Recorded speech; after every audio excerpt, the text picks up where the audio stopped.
Every game is an illusion. Since their creation, the goal of video games has been to interactively engage their players, but for some, that comes easier than others. Genre, scope, resources, support, and team-wide expertise all factor into how engaging and immersive a game can be. While playing this year's Clair Obscur Expedition 33, beyond its amazing story and expressive gameplay, I was immediately impressed by how the game's intelligent use of its resources could easily convince anyone that it's a game with a considerably larger budget. This year, I've played mostly indie and AA games, and it's been fascinating seeing how they all manage to punch above their budget, with my favorite example being Sandfall's Expedition 33. Today, I want to explain some of the ingenious choices Clair Obscur made that elevated its presentation, how smart world building, conscious repurposing of content, and an acknowledgement of its production limitations are responsible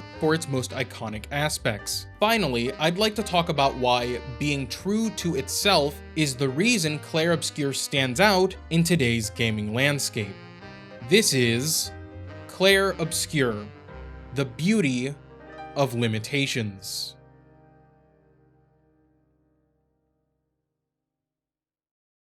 Clair Obscur is a game that rarely ever shows its seams. Seams in this context mean the limits of the game. This is something present in all titles, even big budget ones. Limits in scope, limits in technology, limits in technical skill. Typically, the lower budget you go, the more these seams become noticeable. Clair Obscur dodges many of these pitfalls in creative and elegant ways, and the game's first example of this is in its stunning painted world. Many AA games bite off more than they can chew with how they approach their worlds, and end up having to compromise in areas where the player can plainly see the game's lack of resources. It's an area where a substantial amount of time in development will be spent because it's a cross-discipline effort. But Sandfall navigated this flawlessly by both opting for a world map instead of an open world, and by using the power of abstraction to mask the limits of how many assets the team could either create or purchase. The world of Clair Obscur is a broken one. The fracture has split the reality of Lumiere. The player recognizes this artistically because it's baked into the look of the game from the second you start it. But from a development standpoint, this aesthetic opened the door for very clever repurposing of assets that almost certainly would not have worked in a more traditional environment. Just think, if you were playing a game and saw a random building, you wouldn't think anything of it. But if you saw the same building 2 or 3 times in a row, or the same building all over the map, you would automatically assume that the game has a smaller budget. Repetition is one of the most obvious signs that a game has a lower budget, because there's only so many assets you can make or buy when your primary limitation is money. AA games are always trying to get the most they can out of everything they create. That's because asset creation, even with modern tools that can quickly iterate presentable content, still isn't free. But Clair Obscur has repetition, and quite a bit of it. So why can't we tell? It's like I said,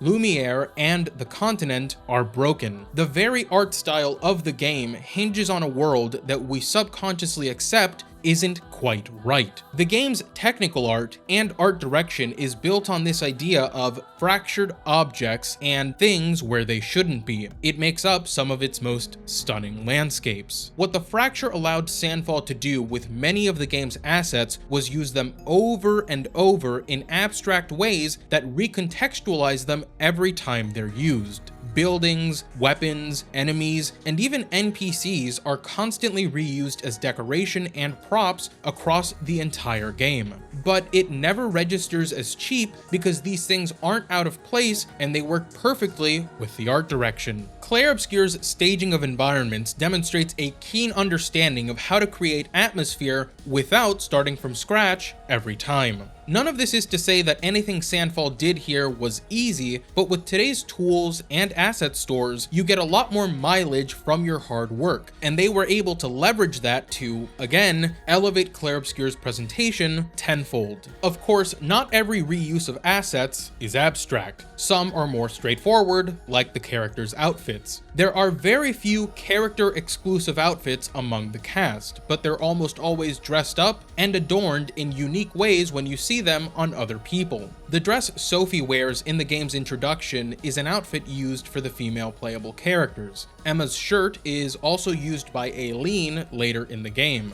Gustav and Verso share many outfits, as do Ciel and Luna, to the point where they may all share models. A smart game uses any chance it has at making the most out of the work put in by its developer. It seems like Sandfall focused on what it knew it could achieve and then later scaled that among its cast. Speaking of its characters, that brings us to what I believe is Expedition 33's smartest reuse of content: Monoco. Monoco symbolizes two very important tenets that I think were present during the development of Clair Obscur. The first is that Monoco is able to, once again, leverage other work Sandfall did, this time in the form of enemy design and animation to give the player a fresh mechanic to engage with. There are so many games that come up with cool enemies and then keep them as enemies, but Monoco lets you be the Nevrons. Just conceptually, Monoco was able to double the value of certain content made for the game. The other area where I think Monoco symbolizes something of vital importance for the game's development is in his character design. I want you to think about the last couple games you've played. How many characters in them were not human or races that look like humans? The number probably isn't very high. AAA games spend millions of dollars creating humanoid NPCs for games. AA games love chasing that standard, but sometimes fall short because they're unable to match the scale possible with budgets in the hundreds of millions. So how do you build a side cast when you don't have that type of money? Cue Monoco and the Gestrels. Non-human characters comprise over half of Clair Obscur's interactive cast. Think to yourself why you'll sometimes see human NPCs and immediately know that you're not playing a AAA game. Most of the time, it's the way they look, move, or the quality of the voice acting. That's because even in games, we as humans are hardwired to recognize when something is off. Clair Obscur doesn't run into this problem because a decent chunk of its cast isn't human and doesn't speak a real language. Our brains don't see anything wrong with these characters because they're not emulating humans and failing, they're just completely different creatures altogether. The Gestrels are responsible for some of the game's most endearing moments, and the brilliance of them is that they don't require lip sync, unique human faces, or complex voice acting. The sounds you hear from the Gestrels are actually just the developers themselves. Now, the astute player will have noticed that the game doesn't just do this with the Gestrels. There are tons of other characters who don't speak, including Alicia, the Curator, the Young Boy, the Fading Man, and the Fading Woman. Needless to say, painted Alicia wears a mask and shares assets with real Alicia and Mael. The Curator and the Young Boy don't have faces, and the Fading Man and Woman use Renoir and Claire's models. It's fantastic when a developer is able to create assets that both hold great value during development and harmonize perfectly with the game's tone and aesthetic. With all this said, Clair Obscur obviously doesn't omit humans, but it wisely expends those resources only when it needs them. The game front loads its prologue with human interaction to build a connection with its characters and to establish its conflict. Clair Obscur might have the best intro I have ever seen, but it's also one of the smartest. Expedition 33 understands that if you're going to make a spectacle,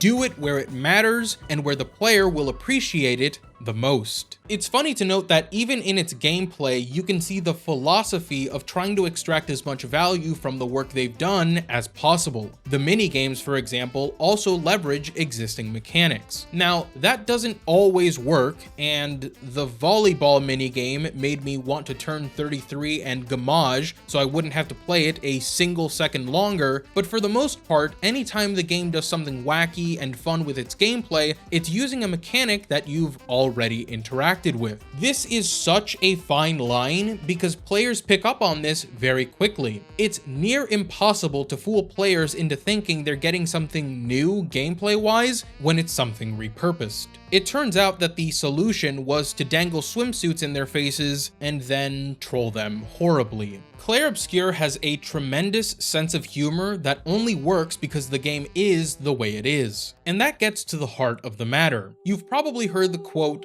limitations breed creativity, and I think that's on full display in this game. Ask yourself, would you want anything to be different about the experience you had with Expedition 33? You might throw a quality of life feature in there, but you still want the same substance. And that substance, the moments you have with its characters, and the absolutely incredible gameplay exist in the confines of what Sandfall was able to create for the game. We've talked about some of Sandfall's tricks, but what do they actually mean for the player, and why are some recent games with larger budgets not able to resonate with players like this one does? At its core, Clair Obscur is a game with incredible ideas. But as Ken Levine once said, ideas without execution don't have any value. Game development can be seen as an economy. The player experiences what the developer feels is worth investing in. They have to make compromises and decisions about what's important. What all of Clair Obscur's intelligent solutions allow it to do is focus on its amazing ideas that you'll remember long after you beat it.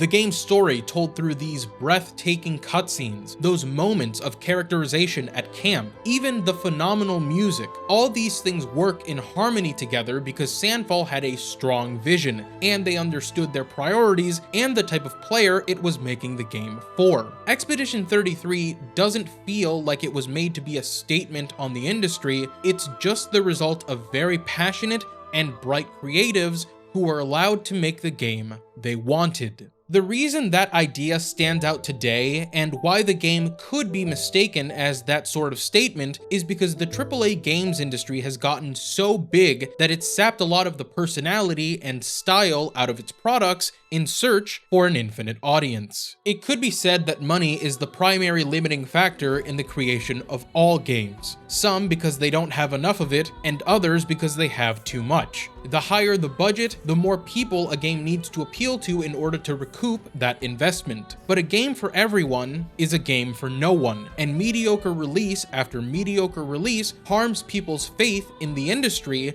as a whole. Players are becoming increasingly disillusioned with AAA games for a number of reasons. Price is an obvious one, but price points are only a problem when you don't feel like what you're getting is worth your money. Dropping $80 on a game you end up thinking is boring and bloated is a horrible experience. The problem is, the developer usually isn't at fault when most games have those issues. It's just a consequence of the increasing scale of game development. When a game costs $200 million to make, the people funding it are eager to force their opinions on how they could profit as fast as possible. Or when a major publisher simply owns the studio and can get rid of its employees with zero warning, the people working there will do whatever they're told, even if they know full well that the product they're working on is merde. Publishers using focus groups, marketing committees, and nebulous telemetry have convinced themselves that they know better than game developers about what will sell as it pertains to the mechanics and identity of the game itself. And it's not like publishers have no knowledge. You seek a publisher for a reason. They're supposed to support you and help you reach a bigger audience. But when there's that much money at stake, financials will almost always triumph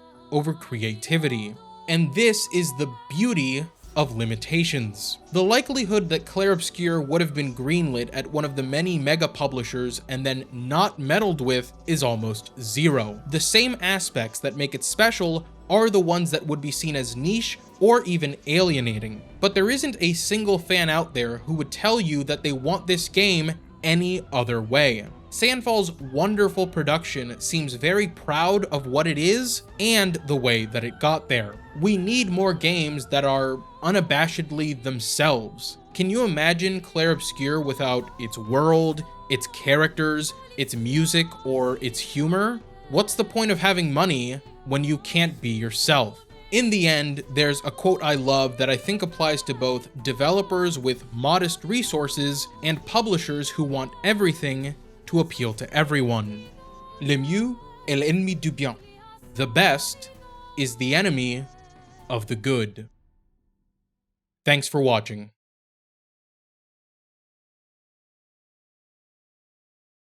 Okay, bye.